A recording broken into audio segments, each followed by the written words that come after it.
Welcome to Nelmani kitchen. இன்றைக்கி நம்ம பார்க்க போகிற ரெசிபி பனானா பெப்பர் ஃப்ரை எப்படி பண்ணலான்னு பார்க்கலாம். அதுக்கு முன்னாடி நம்ம நெல்மணி கிச்சன் சேனலை சப்ஸ்கிரைப் பண்ணிக்கோங்க. பக்கத்தில் இருக்கிற பெல் பட்டனை கிளிக் பண்ணிக்கோங்க. நான் போடுற வீடியோஸ் உங்களுக்கு நோட்டிஃபிகேஷனாக வரும். இப்போது வீடியோக்குள்ளே போகலாம். இந்த பனானா பெப்பர் ஃப்ரைக்கு வந்துட்டு ஒரு 5 மிளகாய் எடுத்திருக்கேன். இதுக்கு என்னென்னலாம் பண்ணலாம் அப்படிங்கிறத ஸ்டெப் பை ஸ்டெப் பார்க்கலாம். இப்போது வந்துட்டு கார்ன்ஃப்ளவர், சாட் மசாலா, மிளகாத்தூள், உப்பு எடுத்து வச்சுருக்கேன். இப்போது வீடியோக்குள்ளே போயிட்டு அதில் என்னென்ன பண்ணலாங்கிறத பார்க்கலாம் வாங்க. பெரிய வெங்காயம் ஒரு 3 எடுத்திருக்கேன். அதை நல்லா மெலிசாக கட் பண்ணிவிட்டு நீட்டை வாக்கில் அதை நல்லா உதிரியாக எடுத்து வச்சுருக்கேன். இதை கார்ன்ஃப்ளவர் அதை போட்டு நல்லா மிக்ஸ் பண்ணி எடுத்துக்க போகிறோம். இது கார்ன்ஃப்ளவர் நீங்கள் எத்தனை வெங்காயம் எடுக்கிறீங்களோ அதுக்கேற்ற மாதிரி கார்ன்ஃப்ளவர் ஆட் ஆகும். ஸோ அது அளவு இதுதான் அப்படின்னு கிடையாது. வெங்காயத்துக்கு ஏற்ற மாதிரி கார்ன்ஃப்ளவரும் அளவு மாறும். இதை சேர்த்து நல்லா எல்லாத்தோடையும் மிக்ஸ் ஆகணும். அந்த மாதிரி இந்த கார்ன்ஃப்ளவர் மாவை சேர்த்துக்கலாம்.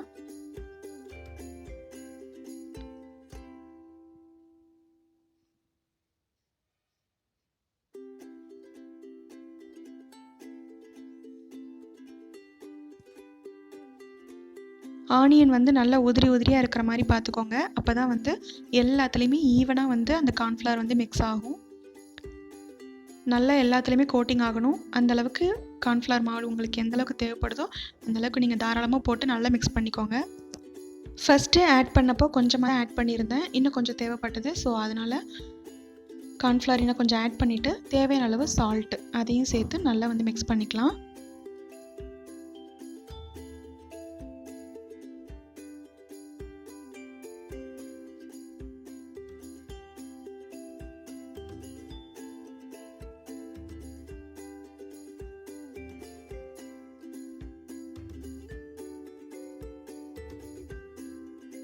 நல்லா ஈவனாக மிக்ஸ் பண்ணியாச்சு. இப்போ இதை ஆயிலில் ஃப்ரை பண்ணி எடுத்துக்கலாம்.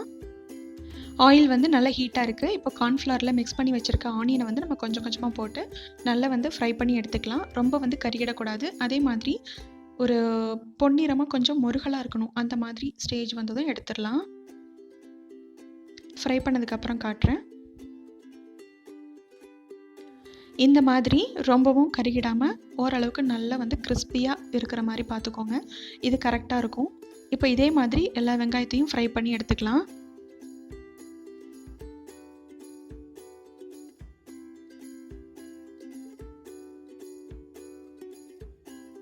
நெக்ஸ்ட் பேட்ச் ஆனியன் ஃப்ரை ஆகிட்டுருக்கு. ஸோ அந்த டைமில் ஒரு தக்காளி எடுத்திருக்கேன், நல்லா பழுத்ததாக. இதை கட் பண்ணி நல்லா பேஸ்ட்டாக அரைச்சி எடுத்துக்கலாம்.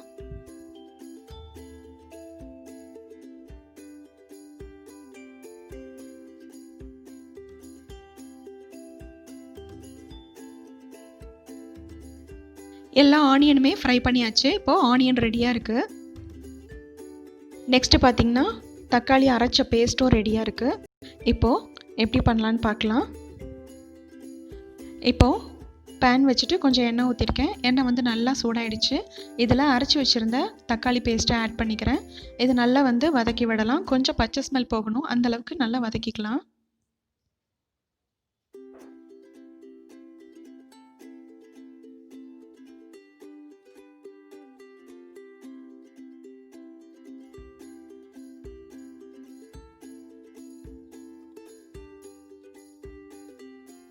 இப்போது தக்காளி நல்லா அதோட பச்சை ஸ்மெல் போயிடுச்சு. இப்போது 1 டேபிள் ஸ்பூன் சோயா சாஸ், மிளகாத்தூள் தேவையான அளவு காரத்துக்கு ஏற்ற மாதிரி சேர்த்துருக்கேன்.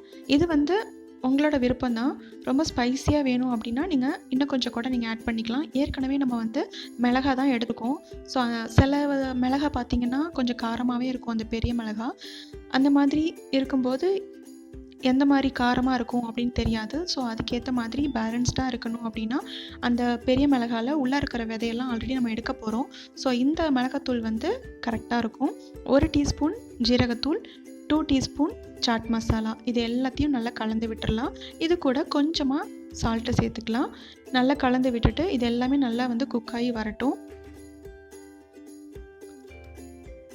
இந்த soya sauce and chaat masala இது ரெண்டுமே பார்த்திங்கன்னா ஒரு நல்ல ஒரு புளிப்பு டேஸ்ட்டு கொடுக்கும். ஒரு ஃப்ளேவர் நல்லாயிருக்கும் இந்த மசாலா சாப்பிடும்போது. ஸோ கண்டிப்பாக ட்ரை பண்ணி பாருங்கள். இது நல்லாயிருக்கும். இந்த மசாலா நல்லா குக் ஆகட்டும்.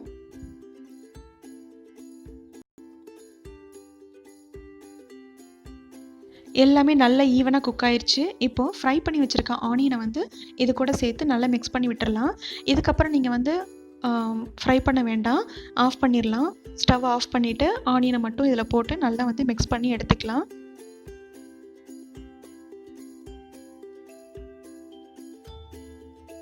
எல்லாத்தோடையும் நல்லா வந்து மிக்ஸ் ஆகணும். அந்த மசாலா இந்த ஆனியனோட நல்லா வந்து அந்த சேரும்போது தான் நம்மளுக்கு அந்த ஃப்ளேவர் வந்து இன்னும் டேஸ்ட்டாக இருக்கும். அந்த கிறிஸ்பினஸ் அண்ட் புளிப்பு இதெல்லாமே ரெண்டும் சேர்ந்து சூப்பராக இருக்கும். இதை நல்லா மிக்ஸ் பண்ணிக்கலாம். இப்போது ஆனியன் அந்த மசாலாவோட நல்லா மிக்ஸ் பண்ணியாச்சு. ரொம்ப சூப்பராக இருக்குது. இப்போ இந்த ஆனியன் மசாலா வந்து நம்ம அந்த மிளகாயில் உள்ளார ஸ்டஃப் பண்ண போகிறோம். அதுதான் இதோட பெரிய ஹைலைட்டுன்னு பார்த்திங்கன்னா இந்த மசாலா தான். ஸோ இதை வந்து நல்லா பண்ணிட்டோம் அப்படின்னா சூப்பராக இருக்கும். நெக்ஸ்ட் வந்துட்டு எடுத்து வச்சுருக்க மிளகாயில் சென்டரில் கீறி விட்டுட்டு உள்ளே இருக்கிற விதையை எடுத்துக்கலாம், இல்லைனாலும் அப்படியே விட்டுடலாம். இதே மாதிரி எல்லா மிளகாயுமே கீறி வச்சுருக்கேன். இப்போது கீறி வச்சுருந்த மிளகாய் எல்லாத்துலேயுமே ஆனியன் மசாலா வந்து உள்ளார ஸ்டஃப் பண்ணியிருக்கேன். இதே மாதிரி எல்லா மிளகாயிலையுமே வச்சுருக்கேன். உங்களுக்கு எந்த அளவுக்கு வேணுமோ அந்தளவுக்கு நீங்கள் உள்ளார நீங்கள் ஸ்டஃப் பண்ணிக்கலாம். இப்போது ரெடியாக இருக்குது. இப்போது ஆனியன் மசாலா ரெடி பண்ண அதே பேன்லேயே வந்து ஸ்டஃப் பண்ண மிளகாயை ஒன்று ஒன்றா அரேஞ்ச் பண்ணிக்கலாம். இதை வந்து ஒரு சைடாக வந்து நம்ம ஃப்ரை பண்ணி எடுக்க போகிறோம். இப்போ இந்த மிளகாய் பார்த்திங்கன்னா நேராக வச்சுருந்தப்போ அடியில் மட்டும் லைட்டாக வந்து குக் ஆகிருக்கு. இப்போ இதை மசாலா இருக்கிற பக்கம் திருப்பி விட்டுருக்கேன். இப்போ இந்த மிளகாய் பார்த்திங்கன்னா ஓவரால் நல்லா குக் ஆகிடுச்சு. இதுக்கு ரொம்ப நேரம் ஆகாது. Shallow fry and deep fry ரெண்டுமே கிடையாது. லைட்டாக வந்து நம்ம பெரட்டி எடுக்கும்போது அந்த ஸ்கின் வந்து நல்லா நம்மளுக்கு குக் ஆகணும், அவ்வளோதான். அந்தளவுக்கு நீங்கள் ஆயில் விட்டால் போதும். இப்போ எல்லா சைடும் ஓவரால் வந்து நல்லா குக் ஆகிடுச்சு. இப்போ ரெடியாக இருக்குது. பனானா பெப்பர் ஃப்ரை ரெடியாக இருக்குது. ரொம்பவே சூப்பரான டேஸ்ட்டில், டிஃப்ரெண்ட்டான ஒரு டேஸ்ட்டில் இருக்கும். கண்டிப்பாக ட்ரை பண்ணி பாருங்கள். இந்த ரெசிபி உங்களுக்கு பிடிச்சிருந்தா லைக் பண்ணுங்கள், ஷேர் பண்ணுங்கள். மறக்காமல் நெல்மணி கிச்சனை சப்ஸ்கிரைப் பண்ணிக்கோங்க. இதே மாதிரி டிஃப்ரெண்ட்டான ரெசிபிஸ் உங்களுக்கு வந்துக்கிட்டே இருக்கும். இதே மாதிரி டிஃப்ரெண்ட்டான ரெசிபிஸோட நெக்ஸ்ட் வீடியோவில் பார்க்கலாம். பாய்.